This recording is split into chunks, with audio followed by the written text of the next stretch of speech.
Nuestro primer invitado es el consejero de Interior y Justicia, el señor Javier Morrás. Señor Morrás, ¿cómo está? Bienvenido, buenas tardes. Muy buenas tardes, encantado de estar aquí. Gracias por acompañarnos. Bueno, en días importantes, sin duda alguna, para diferentes colectivos. Hoy me gustaría que abordáramos la situación de los bomberos de Navarra, también la situación de los vecinos de Yesa con esos problemas de corrimiento de tierras de la ladera de Yesa, pero desde luego hemos conocido esta mañana una noticia, bueno, pues de alcance, la dimisión de la directora general de Hacienda del Gobierno de Navarra. Usted, como miembro del Gobierno, supongo que tiene una respuesta al respecto. Se conocen las causas, se están pidiendo ya bueno, pues, respuestas al Gobierno en este sentido. ¿A qué se debe esa dimisión? Bueno, no conozco en detalle las causas personales que le han llevado a la ya exdirectora a presentar su dimisión, pero lo que sí hay que decir es que en momentos como este es muy difícil estar en departamentos como Hacienda. Es decir, estar en la agencia tributaria en unos años en que la recaudación se ha reducido en un 20%, y en más de un 20% en muchos tributos. Es decir, resulta de extremada responsabilidad quienes dan el paso adelante para complicarse la vida de un puesto de funcionario, que al fin y al cabo, como es la exdirectora, asumir responsabilidades, tener que dar la cara, tener que, bueno, pues gestionar cosas muy difíciles. Entonces, pues es normal que o bien por cansancio, bien por diferencias, o por una suma de conceptos, es decir, pues se decida volver a un trabajo más rutinario o más normal. ¿Decisión irrevocable? Entiendo que sí, es decir, conozco las noticias de esta mañana, tengo la información de la propia vicepresidenta y consejera, es decir, y al respecto ya creo que ya se ha obrado con rapidez y hay un sustituto. Así es, señor Morrás, estamos viendo imágenes precisamente de la directora general de Hacienda que ha cesado en su cargo. Seguimos con otros asuntos de actualidad. Navarra cuenta con 365 bomberos, ¿no? Así lo ha dicho la Agencia Navarra de Emergencias. Fuentes sindicales cifran el número de bomberos operativos en 360 y aseguran, bueno, pues que ha ido descendiendo de forma notable paulatinamente el número de efectivos, ¿no? ¿Cómo está la situación? ¿Se está planteando una reorganización del servicio e incluso introducir cambios en esos turnos de 24 horas en los bomberos de Navarra? Bien, con carácter general hemos de decir que no se está planteando la reducción. Lo que sí se ha logrado es un acuerdo relativo a los bomberos de segunda actividad y tenemos que explicar de qué se trata eso. Es decir, tenemos bomberos en activo hasta los 55 años y a partir de los 55 años de manera voluntaria, o bien porque se encuentran, bien por decisión médica, que no estuviesen en condiciones para una continuidad plena en lo que es activo, es decir, a salir a un incendio, a salir a una emergencia, es decir, pasan a segunda actividad.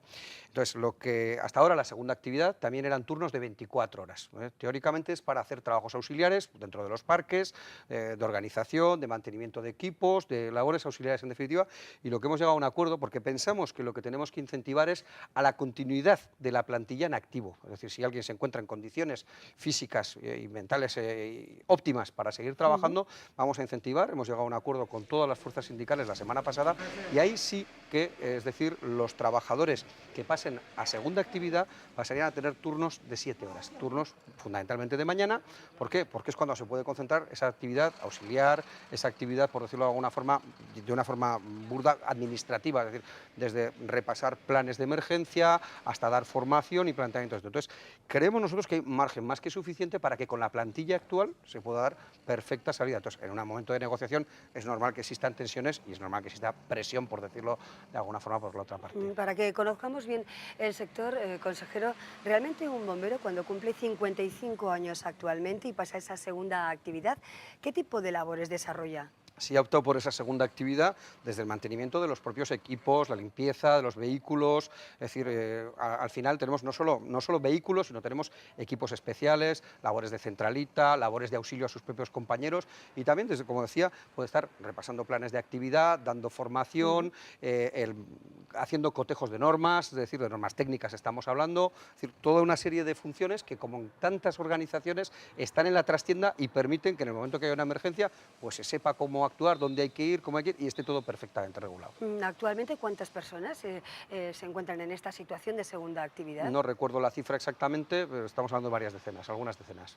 Y estarían dispuestos en su gran mayoría quizá a continuar en activo, por decirlo de la forma más gráfica posible. Se trata de una medida más a futuro, es decir, se trata de ver cómo hacemos el mayor aprovechamiento de la plantilla conforme se van cumpliendo años y se opta, es decir, y se tenga que tomar la opción. Y por otra parte, que esa segunda actividad, que ahora queda pendiente la reglamentación, sea lo más fructífera posible y lo más óptima posible, porque entendemos que debe ser así tanto en la actividad plena como en la segunda actividad, y en eso nos hemos puesto de acuerdo y seguiremos trabajando. Entonces, bueno, como en cualquier negociación ha habido la tensión lógica y hay quien evidencia, evidentemente, pues su razón o sus razones para ello. Sí, entre otras, por ejemplo, que se envejece la plantilla de bomberos. Bueno, pero eso es una realidad obvia, es decir, año que pasa, es decir, si no se entra, se envejece. Pero también hay que decir que, evidentemente, en tanto en cuanto no se produjesen jubilaciones definitivas, seguimos teniendo una plantilla amplia.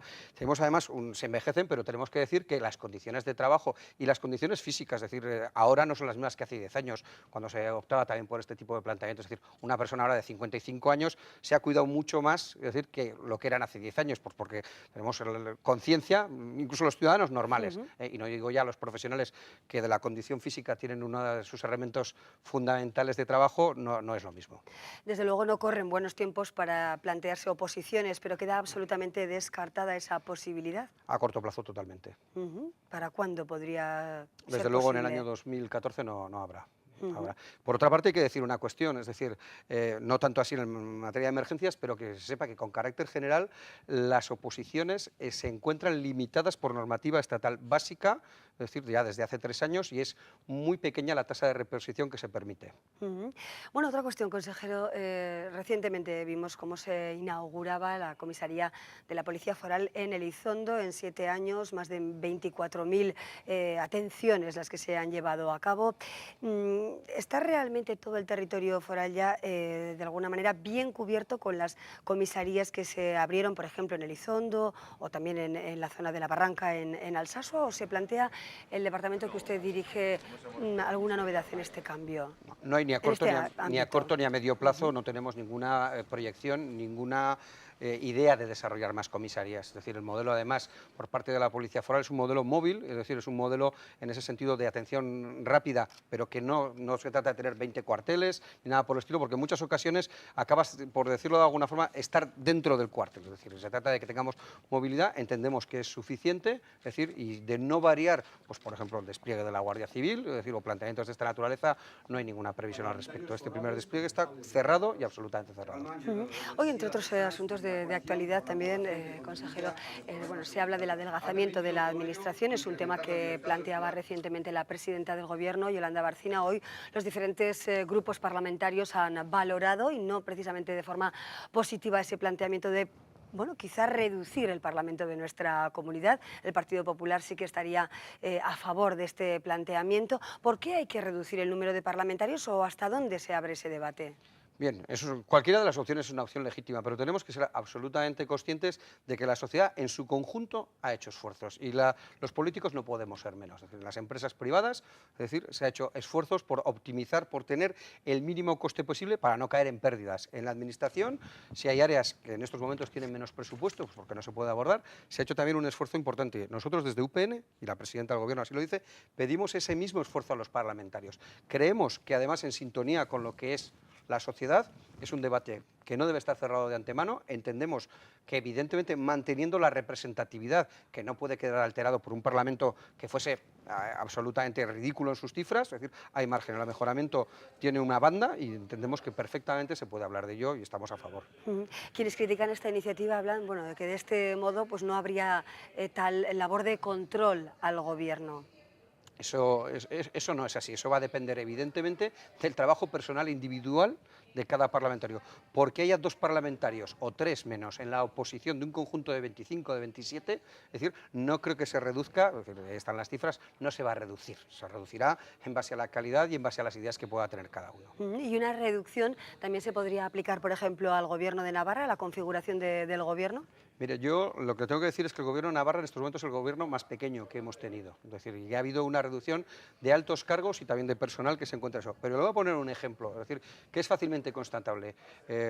La cartera que yo tengo es Presidencia, Justicia e Interior, aunque también lleva Función Pública y Nuevas Tecnologías. Yo le digo que cuando acudo a Madrid a reuniones sectoriales de diferentes comunidades, normalmente son bien 2 o 3 consejerías lo que se desarrolla en otras comunidades. Tenemos lo mismo con la vicepresidenta del Gobierno, que es consejera de lo que antes eran 2 carteras, por un lado Economía y Hacienda y por otro lado la que tradicionalmente se llamaba Industria y Empleo, que en estos momentos es Fomento de la Innovación y demás. Es decir, tenemos reducido, y compárese, fácil se puede obtener la información cualquier ciudadano por Internet con lo que son cualquier gobierno autonómico. Pero sí se podría reducir. Yo creo que nos encontraríamos en los altos niveles con muchas dificultades para gestionar adecuadamente. La ciudadanía muchas veces mira a los políticos y los considera privilegiados. Yo, al menos en lo que a mí me toca, yo me considero afortunado, pero privilegiado. Creo que trabajo muchas horas al día, doy lo mejor de mí mismo, es decir, venimos de la empresa privada, tenemos nuestra carrera profesional hecha y al respecto creo que nos hemos ganado el trabajar. Evidentemente, tienen cualquier actitud que sea impropia, cualquier actitud que no sea correcta, tiene una repercusión pública muy fuerte y además siempre nos vamos a encontrar, seamos del partido que seamos, con que el 50% de la población directamente no va a ser de tu ideología, con lo cual es más fácil que aflore la crítica. Pero eso pasa en cualquier comunidad y con políticos de cualquier signo. Y es cierto que tenemos que tener un plus de ejemplaridad, eso no hay que negarlo. Señor Morras, nos fijamos en una parte de Navarra que son todos los vecinos afectados por los daños en Yesa. Usted decía en el Parlamento recientemente que el Gobierno no es el responsable de los daños en Yesa y miraba directamente a la Confederación Hidrográfica del Ebro. ¿Cómo están las cosas en este sentido? ¿Qué medidas se van a adoptar? Y bueno, ¿qué mensaje se puede lanzar también a esas personas que están sufriendo, bueno, pues la situación que conocemos? Bien, ahora aproximadamente hace un año que empezó el problema y que se detectó, nosotros en un primer momento lo que tomamos fue una decisión que trasladamos al Ayuntamiento de Yesa para hablar con los vecinos, en la que nos preocupaba la seguridad inmediata, la seguridad física de las personas. Solventado eso y que además se ha comprobado que teníamos razón también en que no era un tema catastrófico, puesto que no se cayó ninguna casa. Es decir, lo mismo que lo detectamos, dijimos, bueno, existe un cierto margen, ahora estamos hablando de otras cuestiones. Hay que dar un resarcimiento a estas personas que han sufrido daños, a estas personas cuya, bueno, su vida, en algunos casos 8 o 10, vivían allá, su vida ordinaria ha sufrido un importante colapso, y para otras personas que era de ocio. Entonces nosotros entendemos y creemos que la Confederación estará por la labor de que haya, y de una manera amistosa en la medida posible, una solución al respecto. Pero sí que tengo que decir también que lo que es la seguridad de la presa, la seguridad del recrecimiento, seguimos estando muy encima, mantenemos reuniones con la Confederación Hidrográfica, esa se encuentra garantizada, y lo que son los desplazamientos de ladera, sin estar absolutamente parados, porque desde un punto de vista técnico, que no se mueva una ladera es difícil, y esta está extremadamente medida, se encuentran en parámetros de seguridad más que razonables. Bueno, pues es el mensaje entonces tranquilizador para esos vecinos. Sí, y respecto a sus expectativas, respecto de los daños y los perjuicios que han sufrido, desde el Gobierno de Navarra trabajamos también y estamos en contacto con Confederación y creemos que podrían intentar llegarse a acuerdos sin necesidad de judicializar ni nada por el estilo. Es decir, ahí tendrán que ponerse de acuerdo y estamos en una labor mediadora. Desde el principio hemos tenido reuniones con ellos, que entiendo que a quien le ha dañado su vivienda no le resulte satisfactorio, porque al fin y al cabo está sufriendo un perjuicio claro, no solo económico, sino emocional, es decir, tu segunda vivienda, tus ahorros de mucho tiempo, tus recuerdos, y que resulta difícil dar una satisfacción inicial, pero trabajaremos por ello, estamos en ello.